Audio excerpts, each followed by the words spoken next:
What I've got with me, obviously, it's the Nigerian Police Force Public Complaints Rapid Response Unit 2 years anniversary, and we're celebrating with the Nigerian Police this morning as they celebrate the 2 years of the Public Complaint Rapid Response Unit led by CSP Abayomi Shogule. I was told the pronunciation wasn't right the first time, but I hope I got it right this time around. He's live here with us on the live studios, going to be looking at how well the Nigerian police have done. In the last 2 years, we've experienced the gradual and steady change in the antics, in the tackling of the antics and misbehavior of police officers via the eagle eye and stern rebuke of the indicted officers by the Rapid Response Unit led by this very charismatic man right here with us, officer. Good morning, sir. Nice to have you join us in the studios. Thank you very much. Good All morning. right. First of all, I want to say congratulations. 2 years of good work. And but does the recent I say survey or that was given that rated Nigerian police not too good, has it dampened the spirit? Honestly, not at all. Okay. The Nigerian police force released made a press release To that effect, yeah. Which was signed by the Force Public Relations Officer, Yes, sir, yeah. CSP Moshood Jimoh, in which that stands as the official reaction of the Nigerian police force to the survey. The reports doesn't contain the true facts and reality of what is on the ground. And having said that, I think I want to implore Nigerians to go back and read these reports and have an understanding of the things that have been stated in the reports, and before they start making judgment, because so unfortunate, we see a lot of Nigerians hailing the reports, dancing about it, but I think they are, with due respect, such people are doing it out of ignorance. Okay. They need to go back and read. For you, the parameters. What's the highlight of the report that doesn't really tally? Discussing the report is not part of my brief. Okay. Yeah. But if you look into these reports, you will see that even the authors said the report is based on 4 main focal areas: okay. Capacity, right. Process, legitimacy, and outcome. And the reports made specific mention about the index, okay. used as in the major index, which is the 300 police officers to 100,000 citizens okay. for sub-Saharan Africa, okay. and that Nigeria has 219 officers to 100,000 citizens, which is very decent.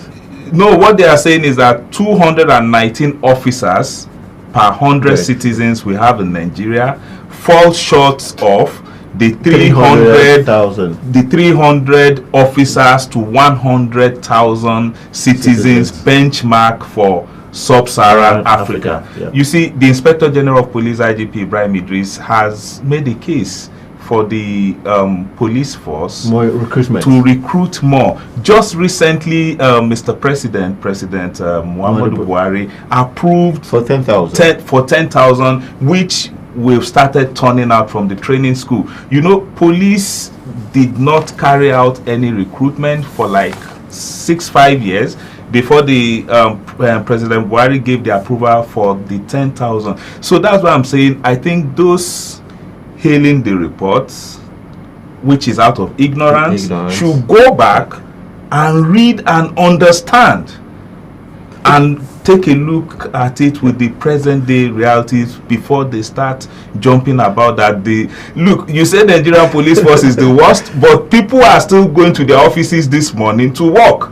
All right. Countries, just a minute, okay. Countries who have been countries rated above the Nigerian police force, they have one of the worst murder cases in the world. They have one of the, go to South Africa, go to India, they have the worst rape cases.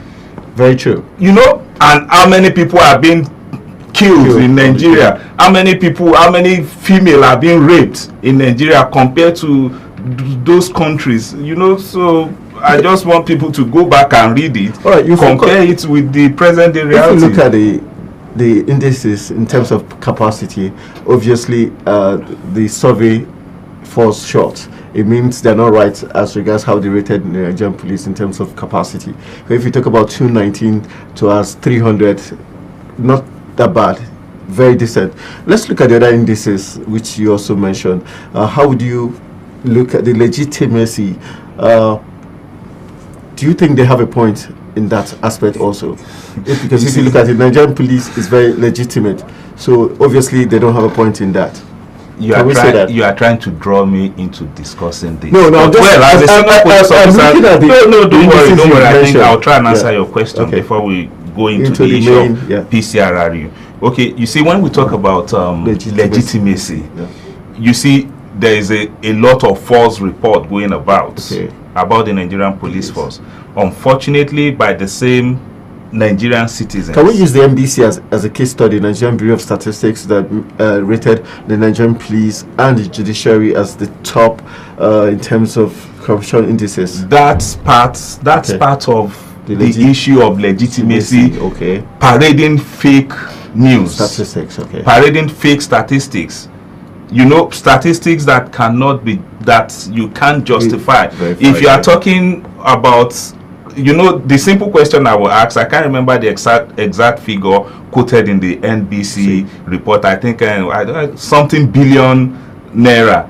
If such amount of money has been collected as bribe, what is the effect on the economy? You know, these are things we need to look at.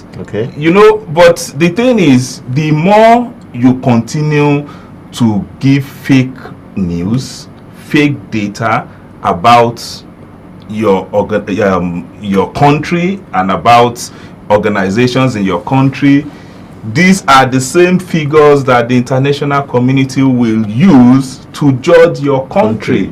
And you know, part of it is would I say high rate of unemployment, because somebody that is in the office this morning that has something to do will not be bothered jumping on social media, you know, spreading fake news, you know. So it's all these things are interwoven anyway. So, NBC, they've done their part, and it's not news that the judiciary and the police force are rated high when it comes to corruption. According to NBC, that doesn't mean that is true. Fine. But I just want to ask a question. Is it just possible, because we had a lawyer sit here, he was trying to defend, you know, and then you are not here before us, but is it just possible that is true, and they just brought the statistics to the fore, so that these two, that is not, that you see, that is not true. No, because we can't deny the fact that there is indeed corruption in the police force. No doubt there is corruption. There is corruption, or there was corruption in Nigeria, and that is what. Listen. There was corruption in Nigeria, and that's one of the bases upon which the present government was elected at the federal level, because there was corruption, and there is corruption all over the world.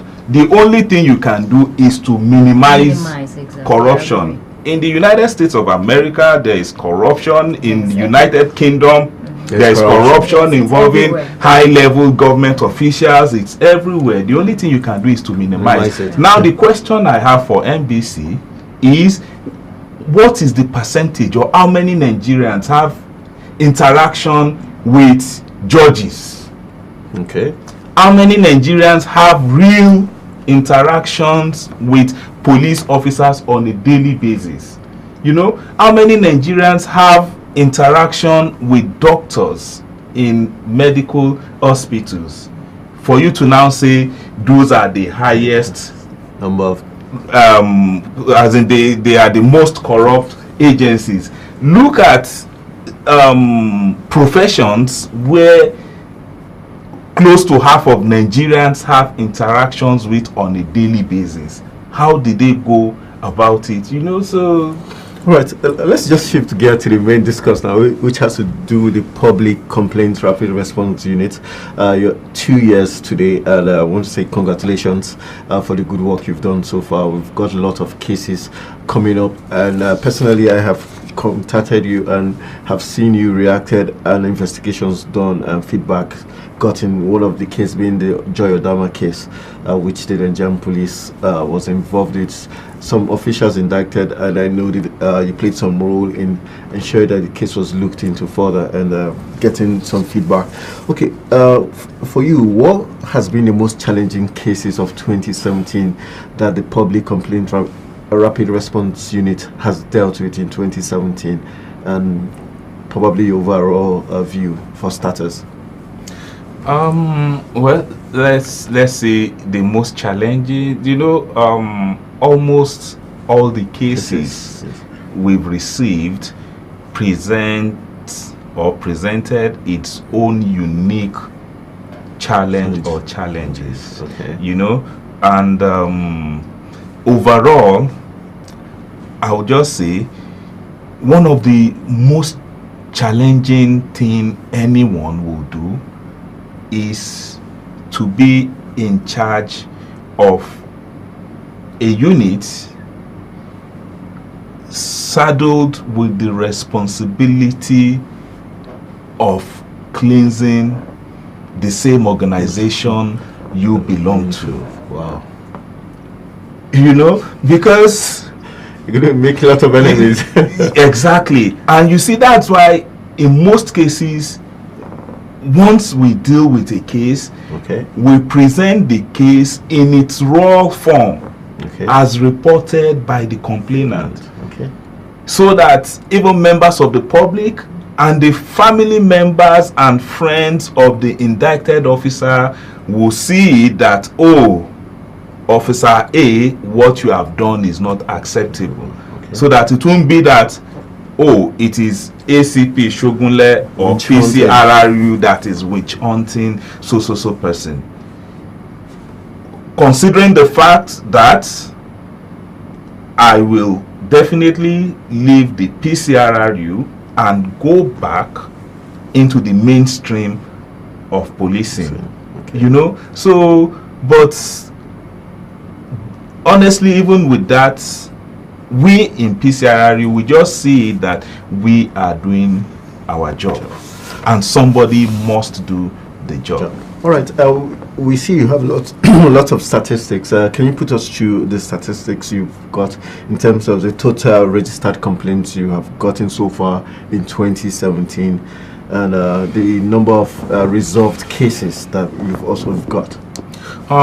You see, so far so good. We'll recall that on the 13th of November 2015, okay, which was on a Friday, the former Inspector General of Police, IGP Solomon Arase, okay, established the CRU, the Complaint Response Unit at the time, which is now known as the Public Complaint Rapid Response Unit, PCRRU. Okay.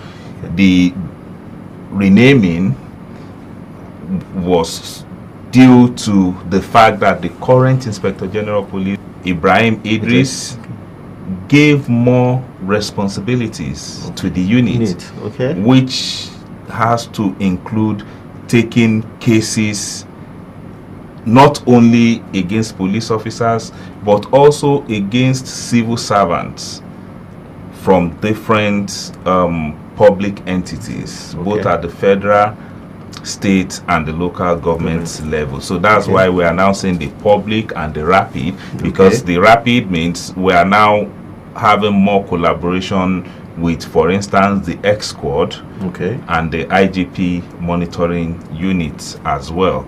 And from 13th November 2015 to 13th November 2017, the PCRRU has recorded a total of 7,216 complaints from members of the public for this 2 years period from 13th November 2015 till date. 7,216 cases were registered.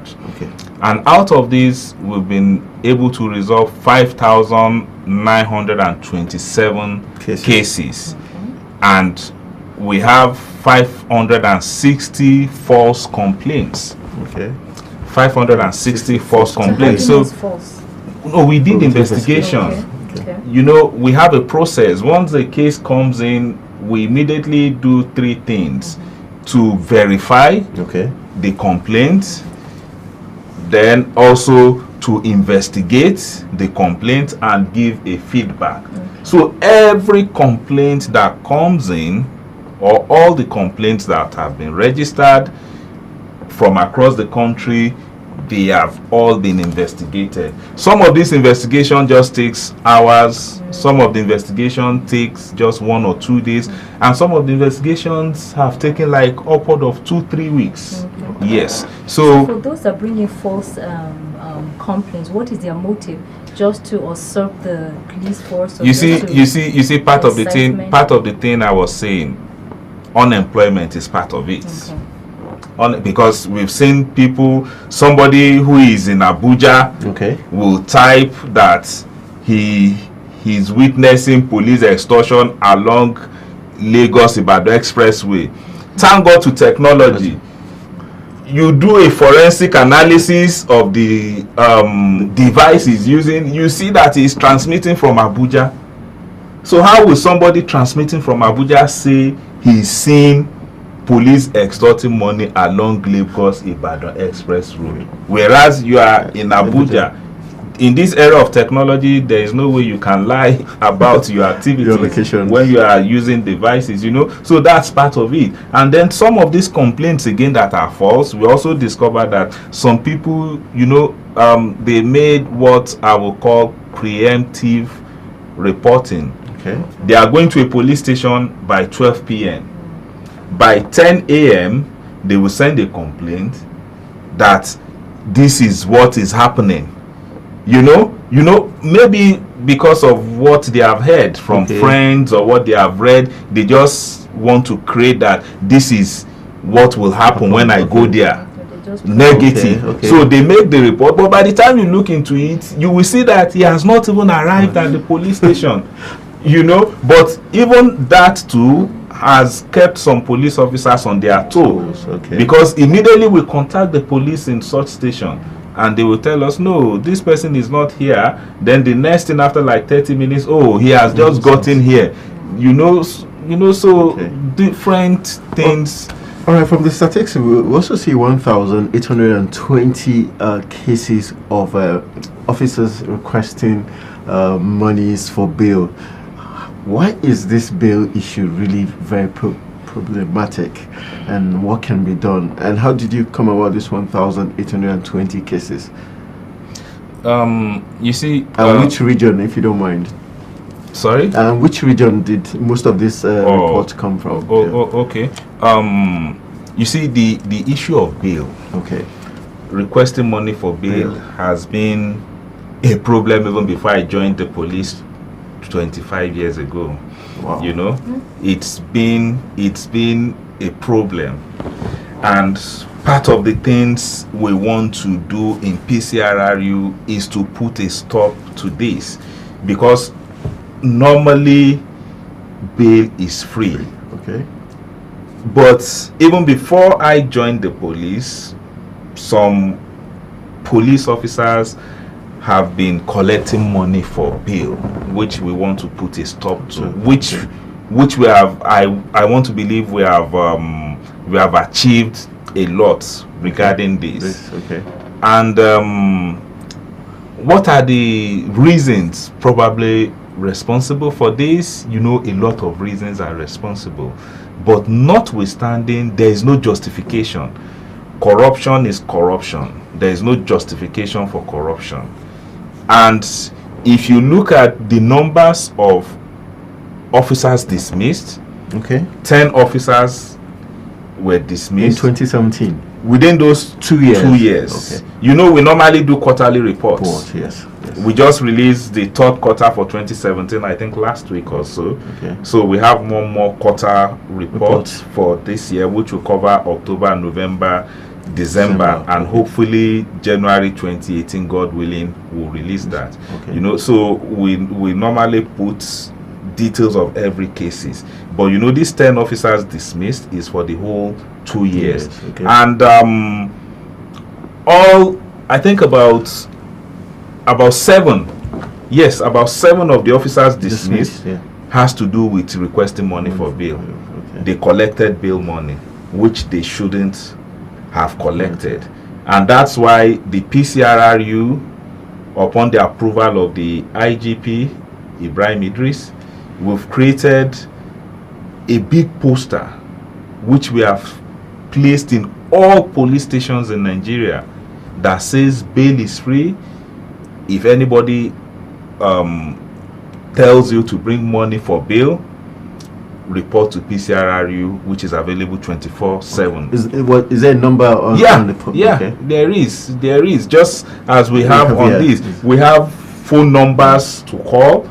We have phone numbers. You can send text message in case you don't have airtime. We have phone numbers. You can send BlackBerry messengers. We have a BBM pin. We have a Twitter handle. We have a Facebook page. We have email address. And you know, we've been receiving reports, and I think about 7 of these 10 officers has to do with money for bail issue. Okay. All right. We had a guest last week who made mention of the fact that one of the security challenges we're facing in the country is because of some officers, both army, police, who have either died and their families nowhere taken care of, and so their kids end up, you know, getting into vices, or security operatives who were dismissed unjustly, who now take up arms or to begin to train people to use arms in other places. For these dismissed officers, is there any succor for their families or something, just to ensure that they don't, probably out of anger, decide to, you know, get into other criminal activities? You see, it's quite unfortunate that at this stage we have to be discussing about benefits and entitlements to next of kin of deceased police officers who have died on the line of duty. Because you have 328. Yes, and in 2 years. When we were developing the PCRRU 2 years ago, we felt that it shouldn't just only be about taking complaints from members of the public. Within the police, we have issues that we need to look into, and that's one of the reasons we included cases of benefits and next of kin to help facilitate. Unfortunately, it shouldn't be happening, but it is happening. To help facilitate payment of benefits to next of kin of deceased officer who have died serving the nation. And in these 2 years, we received 328 cases. You know, next of kin of a deceased officer shouldn't complain before the entitlements are paid. But unfortunately, this is happening. And that's why I'm saying people that are jumping about this so-called report that police is the worst, they should go back and read the report and apply it to the present day realities. You know, it is happening. But the fact that next of kin or children of deceased police officers have not been paid their entitlement shouldn't be linked to terrorism or crime. Because when you talk to experts as in criminologists, you talk to experts on terrorism, they will tell you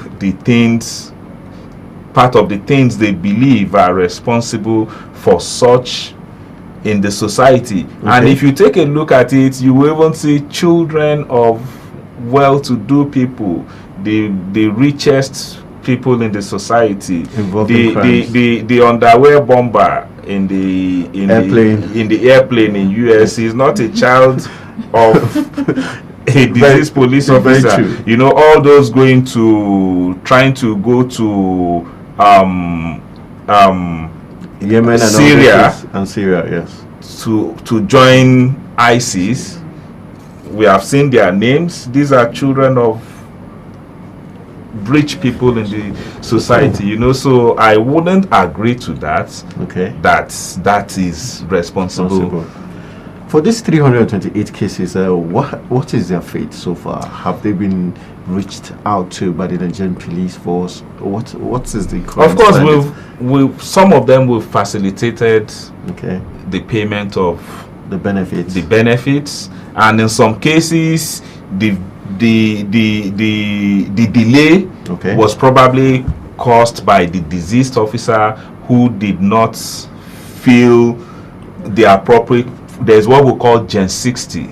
It's a form in the Nigerian police where you put certain details in case of eventualities, who should be given what, as you know. Some officers did not feel this. Then there are some officers who have you know, who are polygamists, and they have listed children from different wives, and which that also caused some kind of misunderstanding between the families left behind. You know, there are a lot of things responsible for this as well. All right. We also have on your list 278 total distress calls received. This distress calls, which areas do they cover, and what was the response when you got this distress calls? Were you able to attend and help the citizens and make these calls?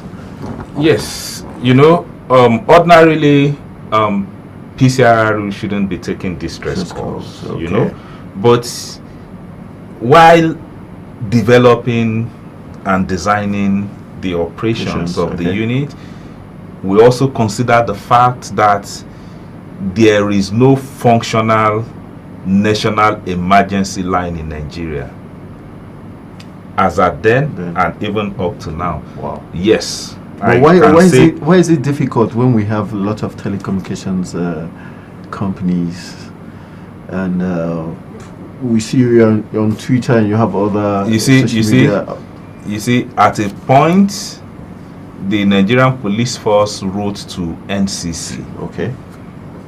You know, the NCC regulates telecommunications, and we wrote to them. I was part of the team set up by the Nigerian police force to make this happen. You know, a lot of things that's another discussion on its own. So I think the public should hold the NCC responsible for Nigeria not having national emergency line. Nigerians should hold the NCC responsible for that. The police will only work with what we have been given. We only work with what we have been given. It is what you give to us that we use to do the work. But I think there are certain numbers, a particular number that was given out for people to call. Call the number and see if it is working. That's what you mean. Call the number and see if it is working. I got caught with this numbers of officers with reduced rank. Says 4. Reduction in rank. What leads to that? That's a punishment. You know, I told you 7,216 cases were received. 5,927 were resolved. Out of the resolved cases, after the investigation, some officers were found to have conducted themselves in a way they shouldn't have, unprofessional conduct. And we have different punishments under the Police Acts and Regulation. The highest punishment is dismissal from service. The person will be dismissed, and just as I said, we have 10 of them. Then next to dismissal from service is reduction in rank. Okay. You know, for instance, a corporal, a sergeant was reduced to corporal. Wow. So that means you one of your rank. Lowest you have, sorry? The lowest we have is a constable. Unfortunately, a constable cannot be reduced. A constable will be dismissed outrightly. Yeah. Okay, Yeah. It's possible to just Yeah, dismiss him if outrightly. instead of giving a constable reduction in rank, you dismiss him, because he shouldn't be, if he is involved in such at that early stage, you know, Okay. you can't reduce him. So the same thing, a cadet inspector. I came in as a cadet inspector. You know, if a cadet inspector, an inspector who came in as a cadet inspector has done something, you cannot reduce him to sergeant, because he never wore that rank before. Then you have to dismiss him. The same thing with a cadet ASP. By ASP, after academy is an ASP, you cannot reduce him to an inspector. So you dismiss him, because you can't reduce him to a rank he never wore before. Then after dismissal, we also have severe reprimand. Okay. Severe reprimand is also a punishment, and that means within 1 year you won't be entitled to promotion. If your mates are being promoted, you will not be promoted. That is one. And within that 1 year, you must not commit any offense, no matter how minor. Even if it's a minor offense, within that 1 year, you are going. You know, there is one officer who was given severe reprimand. Then we have suspension. We see that two officers. That is a kind of punishment. Is there a time frame for suspensions? There is no time. Yes, there is a time frame. Okay. You know, suspension is a punishment, and suspension is also part of a process leading to a punishment. Like the case in Ikorodu in Lagos, where I think three police officers have been dismissed, an inspector and 2 other ranks. The ASP that led them, you know, it is the Police Service Commission that has the power to discipline or to approve disciplinary measures in respect of senior police officers. That is ASP to DIG. Okay. It is the Police Service Commission. Okay. So the process of dismissing the don't let me preempt. Okay. Don't let me preempt that. But the thing is, we have an ASP who is on suspension. Then we have another CSP who is on suspension. Both of them are in Lagos. Okay. You know, the CSP, there was this news about a CSP that shot a tailor in Lagos sometimes not too long ago. I think they went for a raiding. I want to believe he has been charged to court. You know, then the time frame will now be we have the first disciplinary committee, FDC. Okay. They will review, they will call the officers for to face the FDC, the committee. Okay. They will now review the whole cases again and then take a decision, recommend to the Inspector General of Police. The Inspector General of Police will put a recommendation on the punishment and send to the Police Service Commission. Okay. We've had instances where officers on suspension were called back, and we've had instances where officers on suspension were called back and reduced in rank, and we've had instances where officers on suspension were dismissed. They were never called back. So the outcome will determine what will happen. Well, what you've said, I now understand why the Police Service Commission did say that they didn't have the right to sanction or call the IG to order when there was pressure on the Police Service Commission to talk to the IG. When there was the Police Service Commission can only look into disciplinary matters of senior police officers, SPOs from ASPs to DIG, Deputy Inspector General of Police. Okay, the issue of the 10,000 newly recruited police officers who have been I think before we get there, there's this issue about the total extorted money recovered and handed over to owners, totaling about 1.1 million naira, right? Yeah. And about $8,800. $800. Can you put us through how you achieved that feat? You see, in the period of these 2 years, some of the reports, some of the complaints came with allegation of extortion. Okay. That police have collected so amount from me. Okay. And investigation revealed that some of them were true, and the monies extorted were recovered. So in total, for 2 years, the PCRRU recovered 11.1 million naira Okay. from different police officers across the country. 11.1 million extorted money.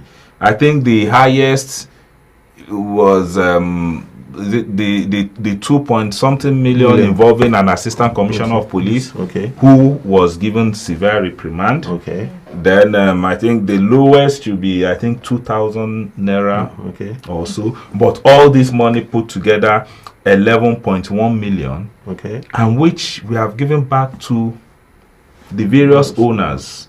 You know, the latest is the 100,000 recovered when a woman contacted the PCRRU from Kano. From Kano, in Kano State. That is contained in our current report. 100,000 Okay. was extorted from her by somebody claiming to be a police officer, who is not even a police officer, you know. And the money was recovered. The man has been sent to court. The case has been charged to court. Okay. You know, then there's also this $800 US. Okay. Actually, this case of $800 US is a unique case on its own, because the person that made the report is the person from whom we recovered the money from. You know, That's strange. You know, there's this erroneous belief. You know, when I was on the field during my early days in Ibadan, you know, people believed that it is the first person to get to the station that is the complainant. So, for instance, if you slap me, you believe that if you are the first person to get to the station, you will be the complainant. So there were cases where we see people dragging themselves at the gate of police station. Now, no, I will be the first person to enter. But you know, it's not who will be the complainant is not the first person to enter the station. You know, the police will listen to you, then and decide based on the facts on the case. You know, this particular person collected money from somebody for certain business. The police was involved. And the police were, though the police involved also did certain things that they shouldn't have done. Because I think a senior military officer came in, and the police now helped them to lure the person to the military. You know, the police officer was sanctioned for that because he shouldn't have done that. But notwithstanding, we still discovered that, and part of the money this person collected from the complainant happens to be in dollars, in foreign currency, and we're able to the PCRU was able to recover the money, give back to the owner. All right. We just, for the good work you've done so far, we're looking at the whole of 2017. What will be the things you said, the lessons learned that would help 2018 become better, especially as we head towards 2019 specifically? We know the officers across the country will be very busy, and there will be a lot of politicking. How do you intend to, put measures to ensure that officers do better come 2018? You see, there are different programs going on generally in the Nigerian police force, which the Nigerian police is doing in conjunction. Not to cut you short, but most times people believe these programs and seminars and trainings seem to be for only those at the top. That's why we have decent, fine police officers at the top, but at the lower cadre, they seem not to be benefiting.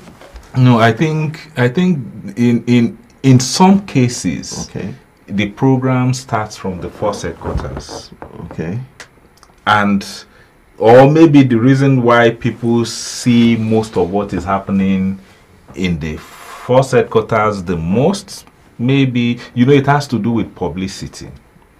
For instance, people in Abuja won't see what is happening in, say, Ogun State or Sokoto State or Enugu State, for instance. Okay. But if you go to Enugu State, people in Enugu State will tell you what news they have heard or read about activities of the police in Enugu. You know, in most cases we have a kind of regional media Okay. coverage Okay. somehow. You know, like BCOS in Oyo State, for Okay. instance, focus more on what is happening in Oyo State. State. And somebody living in Abuja might not have the chance to watch OGTV, for instance. Okay. You know, it's everywhere, and the police belongs to the people. Police belongs to the people, and that's why all those jumping and shouting that the Nigerian police force is the But why would people celebrate? They are celebrating that themselves, not the police. Okay. Because the police belongs to them. They determine what the police will do. They determine how the police will look like. You know, so somebody sends your child from school and tell you that your child is not doing good, is not brilliant, and the father is happy about it. The parent should check him or herself, because it is what you have given to the police, it is what you want the child to be that your child will be. No, but it's also possible that what you give to the police, they also have the power to not influence it or change it. So that's why I say people should read that report, understand it, apply it with what is happening. All right.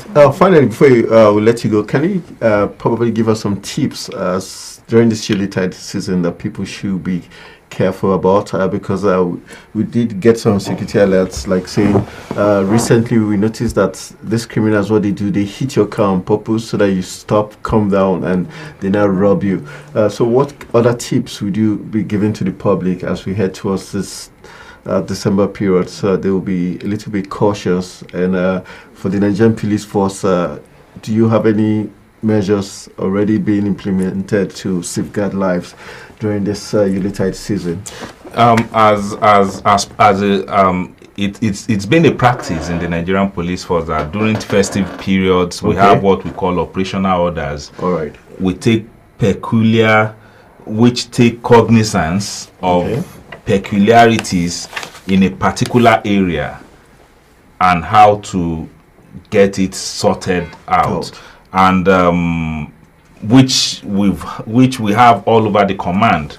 There is operational orders to cover this festive period, and it is a fact from experience. It is a fact that some people who have never done anything since the beginning of the year, they have been sleeping since January.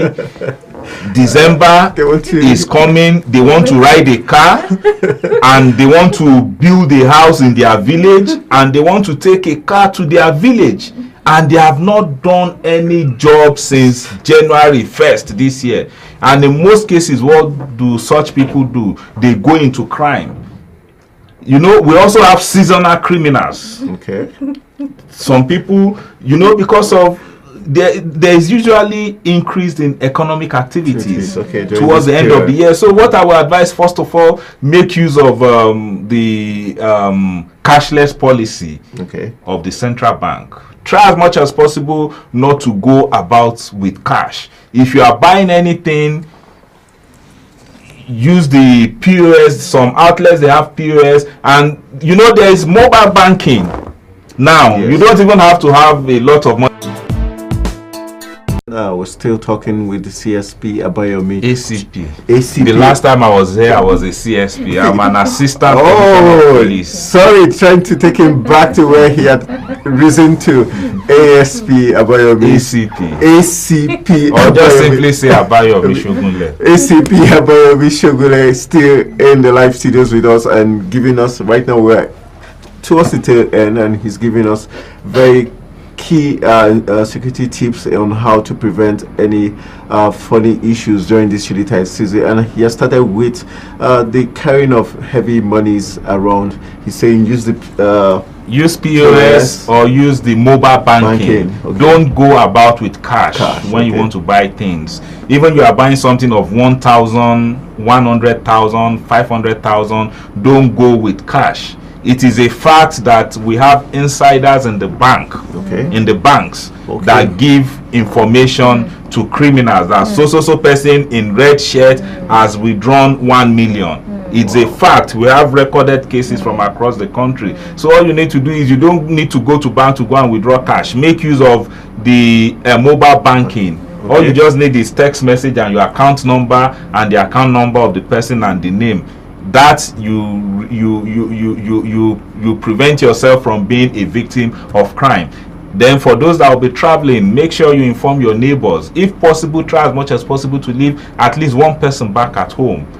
Inform your neighbors that you are traveling, so that in case they see anything funny, they can report to the police. Then if you don't have the phone number of the police station in your area, please make it a point of duty to get it this week, because you might need it. Get the phone number of your divisional police officer, your DPO. Get the phone number of distress call for the control room in that state. Save it on your phone.